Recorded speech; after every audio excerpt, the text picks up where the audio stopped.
नमस्कार मित्रांनो, देशाच्या राजकारणातून सध्या सुप्रीम कोर्टावरती वेगवेगळ्या ताशेऱ्याच्या नंतर सर्वसामान्य जनता सुप्रीम कोर्टामध्ये संतापली होती, वैतागली होती। देशाचं सुप्रीम कोर्ट कोणत्याही प्रकारचे निर्णय बंडारी आमदारांच्या विरोधात देत नाही किंवा आमदारांना घाबरते का, अशा प्रकारच्या सूचना सर्वोच्च न्यायालयाला केल्या गेल्या होत्या।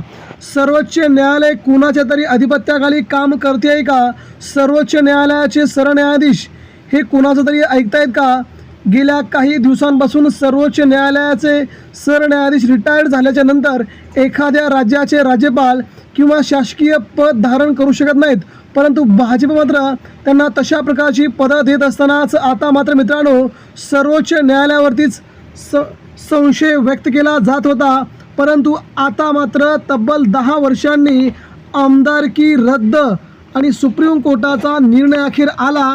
महाराष्ट्राच्या राजकारणात देखील उद्धव ठाकरे यांच्या निकालाच्या संदर्भातील मित्रांनो सगळ्यात मोठी अपडेट नेमकी काय आहे, सुप्रीम कोर्टामध्ये काय घडतंय, एकनाथ शिंदेंचे 40 आमदार, त्यानंतर अजित पवार गटाचे 40 आमदार एकत्रित मिळून जवळजवळ 80 ते 85 आमदार अपात्र होणार का? आणि त्याबद्दलची सुप्रीम कोर्टातून आलेली सगळ्यात मोठी खबरबात, हायकोर्टाने सुप्रीम कोर्टालाच धारेवर कसं धरलं याची आपण आता सगळ्यात मोठी अपडेट बघणार आहोत। देशामध्ये नेमकं चाललंय काय आणि महाराष्ट्राचा विचार करता आपण जर पाहिलं गेलं तर शिवसेना फुटली, राष्ट्रवादी काँग्रेस पार्टी फोडली गेली, एकनाथ शिंदेंनी आणि अजित पवारांनी तशा प्रकारचं कार्य केलं गेलं, परंतु आता मात्र भाजपा त्यांच्या बाजूने निकाल न लावता आता सुप्रीम कोर्ट नेमका निकाल काय देता होतं यावरती सर्वांच्याच भुवया उंचावल्या होत्या। आता मात्र हायकोर्टाने सुप्रीम कोर्टाला धारेवर धरत तब्बल 10 वर्षानंतर ही निकालाची पूर्ण प्रक्रिया बदलली आणि अखेर आमदार अपात्र झाले। मित्रांनो बातमी बघूया सविस्तर। महाराष्ट्रात एकनाथ शिंदे यांचे 40 आमदार अपात्र व्हावेत, अजित पवार गटाचे 40 आमदार अपात्र व्हावेत यासाठी सुप्रीम कोर्टामध्ये गेल्या कित्येक वर्षांपासून याचिका पेंडिंग आहे। 5 ते 6 सर्वोच्च न्यायालयाचे जजेस येऊन गेले, मात्र त्यांनी यावरचा निकाल अजूनही पेंडिंग ठेवला आहे। परंतु काल सुप्रीम कोर्टाला हायकोर्टाने झापलं असून लवकरात लवकर निकाल देण्याचे थेट आदेश दिल्याचं समजतंय आणि यामुळे शिंदे गटाची धाकधूक तर वाढलीच आणि हा निकाल आता एक जजमेंट म्हणून शिंदे गटाच्या विरोधात आणि अजित पवार गटाच्या विरोधात लावला जात असल्याने सुप्रीम कोर्टामध्ये एकनाथ शिंदेंची शिवसेना, त्यांचा पक्ष पुन्हा उद्धव ठाकरेंच्या ताब्यात आणि 40च्या 40 आमदार अपात्र अशा प्रकारचा निकाल लागू शकतो। नेमका काय घडलंय ते आपण आता जाणून घेऊया। हायकोर्टाच्या न्यायमूर्तींनी नोंदवलेली ही निरीक्षणं अनेक अर्थांनी महत्त्वाची मानली जात आहेत। महाराष्ट्रातील पक्षफुटीची प्रकरणेही अनेक वर्षापासून प्रलंबित होती, त्याला देखील हा दुजोरा मिळाला आहे। मित्रांनो आता सध्या देशभरात चर्चा होती एका निकालाची। कोर्टाने तब्बल 10 वर्षापूर्वी म्हणजेच 2016 मध्ये झालेल्या विधानसभा निवडणुकीचा एका मतदारसंघाचा निकाल फिरवत पराभूत उमेदवाराला विजयी घोषित केले आहे। तब्बल 10 वर्षांनी म्हणजे 2 विधानसभा निवडणुका पार पडल्यानंतर हा निकाल लागल्याने निकालांना होत असलेल्या विलंबावरून पुन्हा चर्चा सुरू झाल्या आहेत। निकालानंतर मद्रास हायकोर्टाने थेट सुप्रीम कोर्टावरती नाराजी व्यक्त केल्याने त्याला अधिक महत्त्व प्राप्त झाले आहे। नेमका विषय काय होता? महाराष्ट्रात देखील अशा प्रकारचाच हा निकाल गेली 6 वर्ष सुप्रीम कोर्टामध्ये पेंडिंग आहे। एकनाथ शिंदेंचे 40 आमदार अपात्र व्हावेत यासाठी उद्धव ठाकरेंनी सुप्रीम कोर्टामध्ये आपला ठिय्या मांडला असून गेल्या 4 ते 5 वर्षापासून उद्धव ठाकरे तिथे आपल्याला न्याय मिळावा यासाठी आपली भूमिका मांडत आहेत।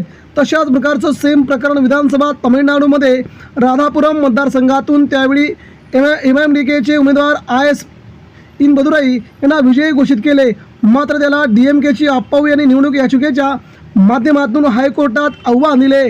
काही वर्षे हे प्रकरण सुप्रीम कोर्टातही होते। बऱ्याच घडामोडीनंतर हायकोर्टाने 3 दिवसापूर्वी अप्पाऊ यांच्या बाजूने निकाल देत त्यांना विजयी घोषित केले, परंतु आता 10 वर्षानंतर हा निकाल लागल्याने याला नेमकं प्रकरण कसं होतंय हे आता सुप्रीम कोर्ट निकाल देईल। निकाल देताना हायकोर्टाने सुप्रीम कोर्टात लागलेल्या विलंबावरून नाराजी व्यक्त करत गंभीर निरीक्षणे नोंदवली आहेत। लोकप्रतिनिधित्व कायदा 1991 अंतर्गत निवडणूक याचिका 6 महिन्यांच्या आत निकाली काढण्याची तरतूद असताना सुप्रीम कोर्टाने स्वतःच्याच निरीक्षणांचे पालन केलं नाही असे मत हायकोर्टाने मांडले आहे. महाराष्ट्राच्या बाबतीतही तशाच प्रकारचा निकाल येतोय. मित्रांनो, महाराष्ट्रात देखील 6 महिन्यांच्या आत हे प्रकरण निकाली काढायचं असताना सुप्रीम कोर्टाने मात्र गेली 4 वर्षे या प्रकरणाला पुढे तारीख पे तारीख देत कुणाच्या दबावाखाली हे प्रकरण रेटलं जाते अशी सध्या टीका केली जात होती. मात्र मद्रास हायकोर्टाने थेट सुप्रीम कोर्टाला धारेवरती धरल्यामुळे त्यांनी म्हटलंय, एवढेच नाही तर न्यायमूर्ती जी जयचंद्रन यांनी असे सुरू राहिले तर भारतही स्वातंत्र्य मिळाल्यानंतर हुकुमशाहीकडे झुकलेल्या इतर देशांच्या मार्गावर जाईल अशी त्यांनी भीती व्यक्त केली आहे. भारतात देखील हुकुमशाही निर्माण होईल तशाच प्रकारची निरीक्षणं निवडणूक याचिका असो महाराष्ट्रातील पक्षफोडीची प्रकरणेही अनेक वर्षापासून प्रलंबित आहेत.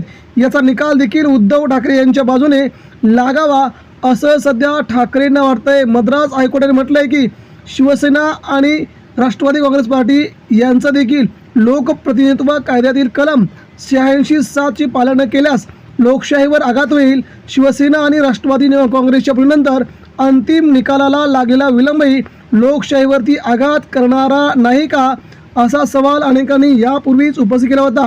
त्यामुळे आगामी काळात सुप्रीम कोर्टावरती देखील संशय व्यक्त केला जाऊ शकतो आणि महाराष्ट्राच्या निकालासंदर्भात सुप्रीम कोर्ट आता कोणती भूमिका घेत आहे हे आपल्याला लवकरच समजेल.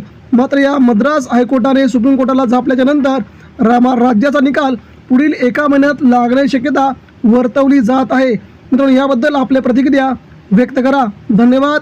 जय हिंद, जय महाराष्ट्र.